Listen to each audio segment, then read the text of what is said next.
First off, it's just nice to have you back in New York. I think the last time you were here with us at Lincoln Center was 2018 with the premiere of Dead Souls and a few other selected bits west of the tracks and 15 hours. So yeah, just welcome back.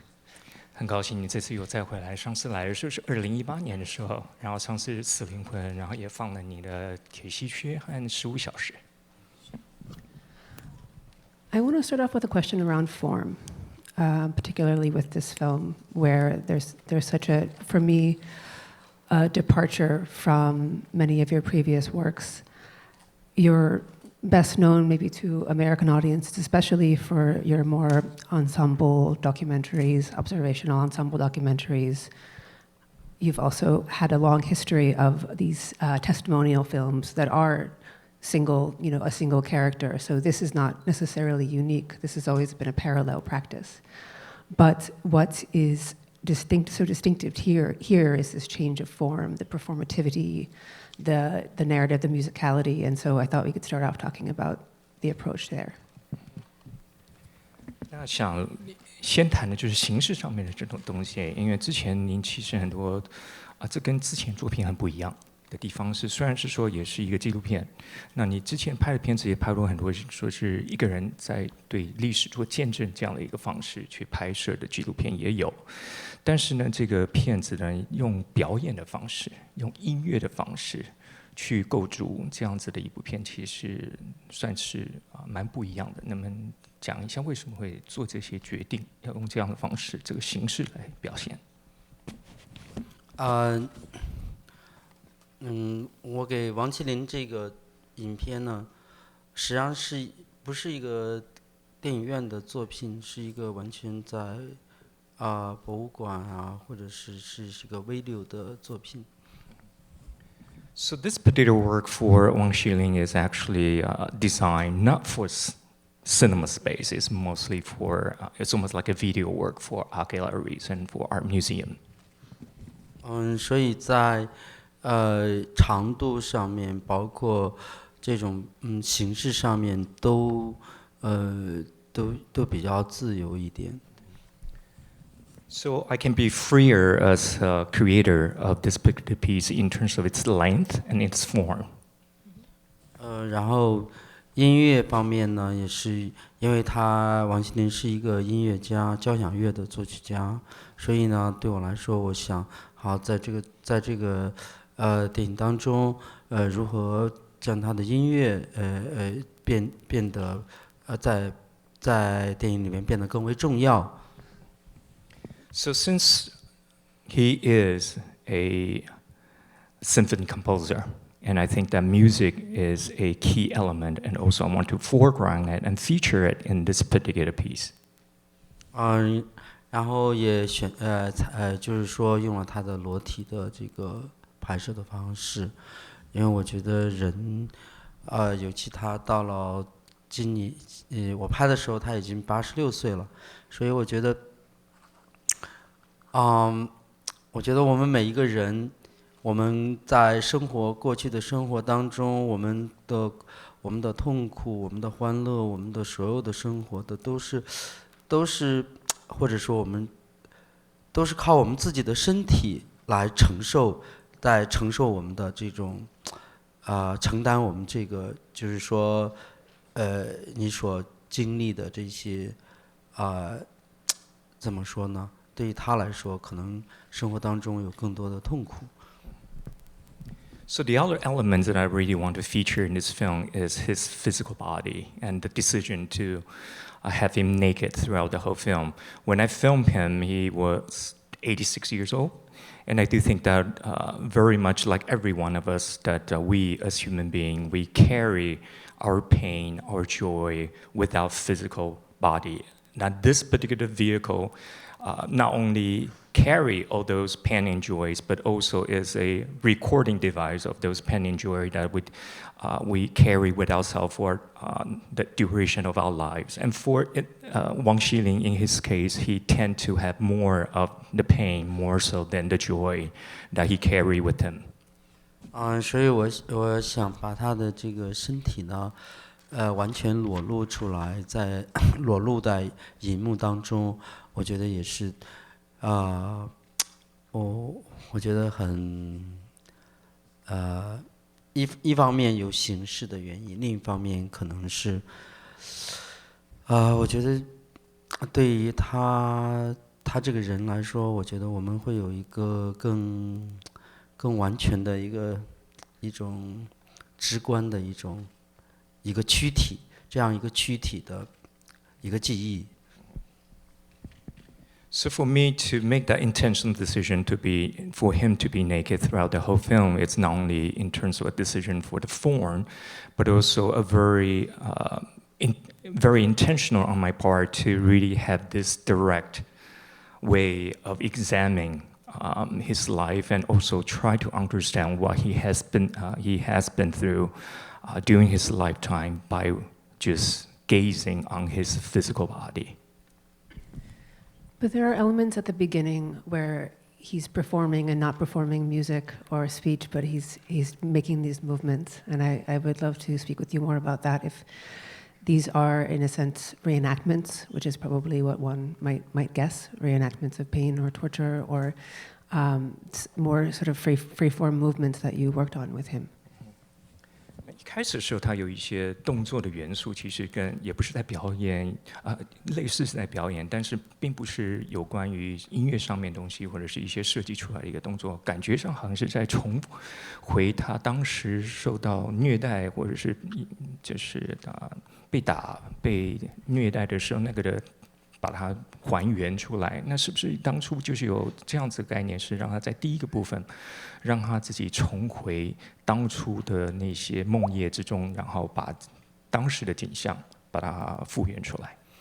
就是一个记忆嘛，就是说当时他用他的身体呢，就是可以讲就是对他自己过去经历的一些遭遇，或者是一些可能就是说，当然就是他也被人打过很多次，然后在文化大革命，在就是他的那个60年代吧，就上世纪60年代，中国其实发生的很多很多的对于个人的一种惨案是非常多的。So of course, it's very much about the memories that he is recalling through those movements, and I think that in a way that his physical body is the testament to many of the sufferings and the rounds and rounds of beating that he has suffered through in the 1960s, and this is a time that is very much in turmoil because of the Cultural Revolution. Many people, their physical bodies actually experience similar sufferings, and it's almost like a collective memories of trauma that being carved into all the bodies for the people been through that particular part of history. 也是他自己的一个记忆，或者是一个心理上的一种，我觉得对我来说，可能是展示他的心理上的一种感觉。And not only physically, you can see and you can the demonstration of that kind of testament of what kind of suffering he been through, but also psychologically, also for him is to revisit and relive the part of the trauma that he experienced in the 1960s when he was younger. Since you brought it up early, I want to push a little bit more on this divide of an art video or art film versus a film. And perhaps it just comes in your decision of where you would like it to be shown.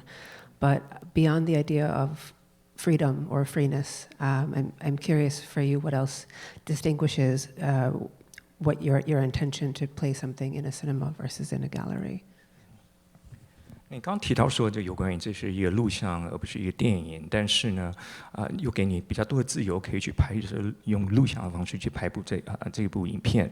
那除了让你比较更多自由之外呢，或者是在也许放映的场地会是不一样的之外，你觉得对于录像的作品和电影的作品，它们本质上会除了在不一样的地方放映之外，有什么样的不同，或者是类似的地方？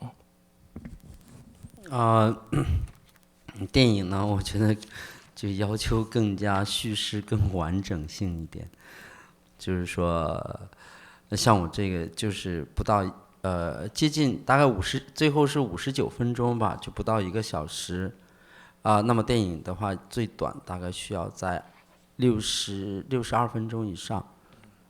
对，还有当然这是一些格式，还有一些关于叙事的，就是说作为一个作品的一个叙述的这个因素，那video 就更自由，要求呢就是实际上是就是说它没有电影院的作品那么怎么说呢？电影的作品它就会有电影的规矩。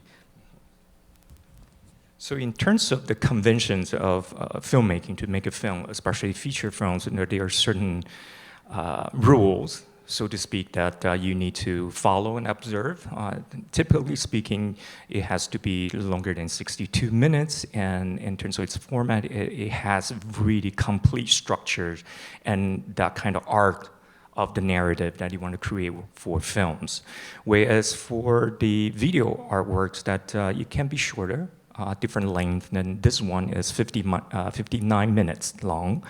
And also the narrative structures and devices can be a lot more free in terms of the elements that you can utilize for video artwork. So that's how I see the similarities and also differences between these two medium. And the length in this case, we are showing it in a cinema, obviously, but the length in this case also gives it the opportunity to show with other works, because there's an expectation that a program will be somewhere around 90 minutes, maybe much longer, as with many of your films. But in this case, we're showing it with these 2 other works, one from Godard, who I wanted to bring up again because you worked with your DP, was Caroline Champatier, who worked at one point for Godard, but also with so many famous and amazing French filmmakers, including Chantal Akerman, Rivette, and Truffaut in the beginning, and so on, and Leos Carax. And I wanted to speak about this kind of this ensemble of these, and also Claire Atherton, the editor, this ensemble of these really amazing French film team to make this work. 那当然也是因为这样的原因，我们可以在这个剧场放了这部录像作品，跟其他的2部片一起放。那想了解一下说，这部片的话有一些合作的像摄影师，像你的剪辑师，都是一些法国之前跟很多法国导演，像高达尔和楚服和之前也跟阿克曼有合作的这些要么是摄像师，要么是摄影师，要么是剪辑师。那怎么会有这样一个法国的团队存在？那跟他们合作的状况和经验是怎么样？其实我跟他们认识都很多年了，像卡胡琳娜、桑普契，我大概都快20年了。他也很喜欢我的作品，我也当然也很喜欢他的工作。像那个弗莱赫呢，就是说他之前是圣塔拉阿克曼的，他们之间一直在工作，在合作。实际上我跟圣塔拉阿克曼也很熟悉，大概在15年前我们就在一起有一些合作，所以我之前呢，因为我一直没有计划在法国拍片。然后突然呢，去年呢，我就想拍一个这样的片子，然后他们马上就开始帮我来做。其实我们平时在生活当中是非常要好的朋友。So this so-called French crew that I had, when we're all the way back, I actually have known Caroline Champatier for more than 20 years, and I really enjoy her work, and then she enjoyed my work as well. So we have been cultivating that not only collaboration but also personal relationships for the past 20 years. With Claire Atherton, is also we have known each other for more than 15 years. While he was at the time working for Ackerman, and we hang out and we do have that kind of close relationship, if not collaboration, working on films. We are good friends. Just in our daily lives. So I haven't been making films in France, and last year when I decided to make a film in France, in Paris particularly, I immediately thought about the possibility of collaborating with them, and that's the reason why we got together for this particular film. We can open it up after this, so I'm sure there are many questions. I'll just ask, in terms of hanging out, and because I didn't fulfill my previous question, I know that you also hang out with Pedro Costa and have a lot of mutual respect, and so I was just curious how it feels because you're not usually working in under 60-minute films, you're not usually being curated in one single program with other filmmakers, and so what's your response to that? 那你之前有提到说跟那个 Pedro Costa 也是一个好朋友，也是有这样子的朋友这样的交友和往来。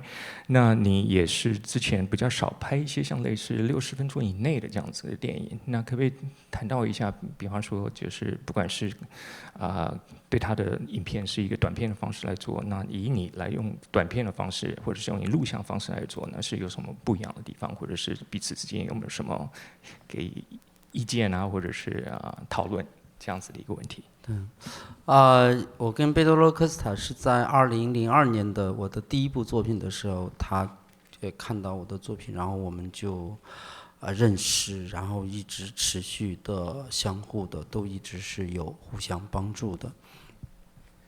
So the first time Pedro Costa actually have seen my film was when I finished my first film in 2002, and then since we have been cultivating, we make fast friends, and we've been cultivating that kind of friendship since then.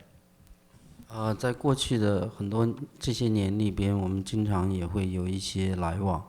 那么对于电影来说呢，他的电影呢，就是他拍的跟我不一样，他拍的就是说，我觉得呢，就是他的理想可能就是他想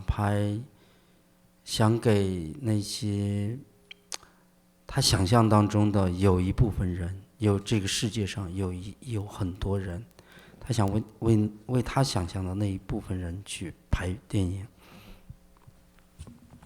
So throughout these years of friendship, not only we help each other out and also we interact with each other, I do think that I truly admire him as a filmmaker because he does have this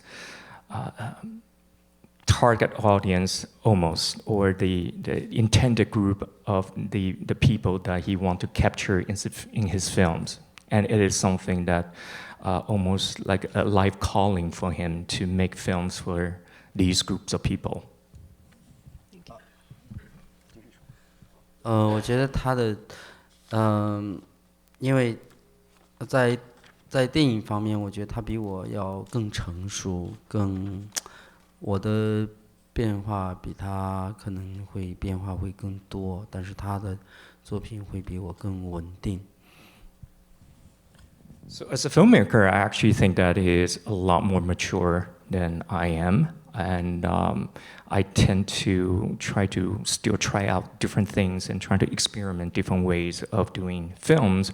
But for him, he has found a really solid auteur, that type of styles, and then making films in a very mature and very steady way.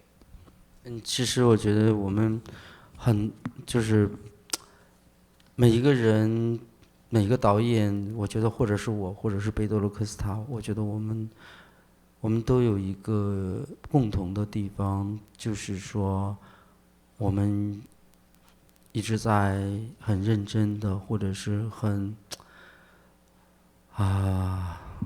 就是很认真的在想，为什么我要拍电影？我的电影我为什么拍？我为谁在拍？我想他也一直在想这个问题，我也一直在考虑。对。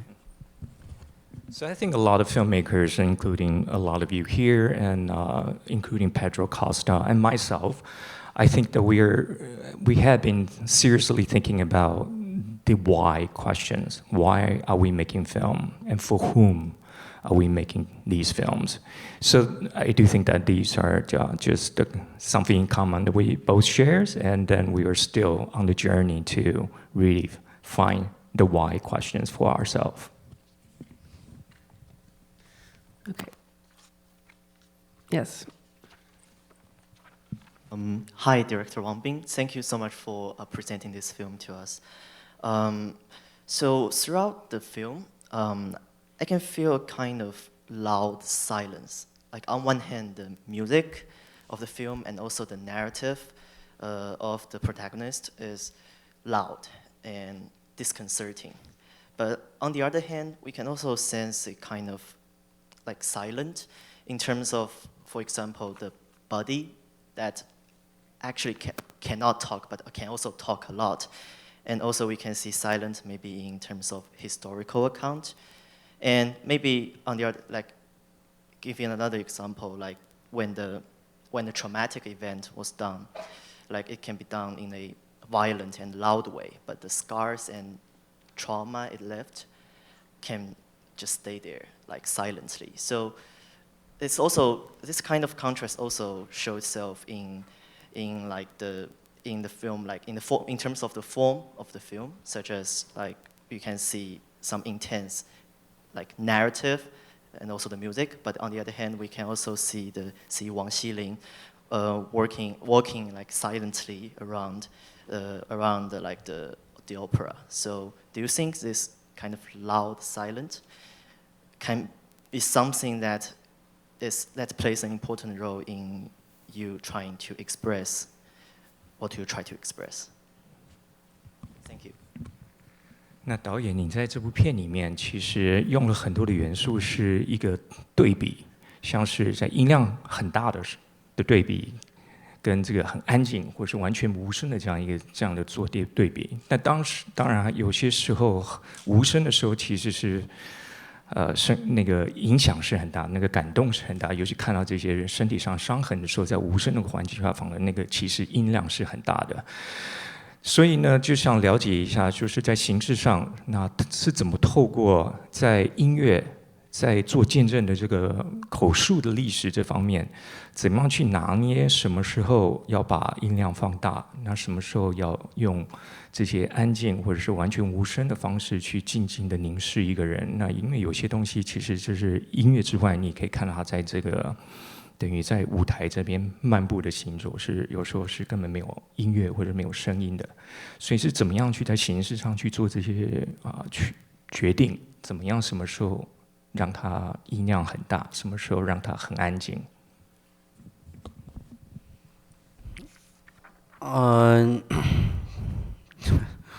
其实就是说，我觉得，我没想过这么多事情。I didn't think about designing the forms in such a particular way.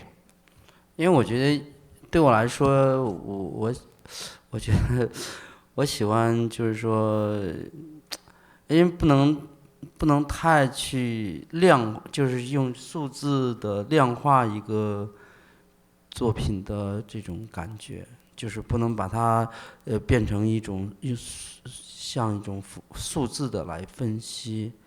我觉得，因为你不会去这么想，在做的时候也不会这样去想。So for me, it's actually something that I do think that we can analyze or design film in terms of this form in such a quantified way, almost formulaic, to try to find the best formula to somehow put those elements together in a very intentional way. 有时候就根据音乐的段落，然后包括他说话的这个长短节奏，然后就是凭一种感性就放上去。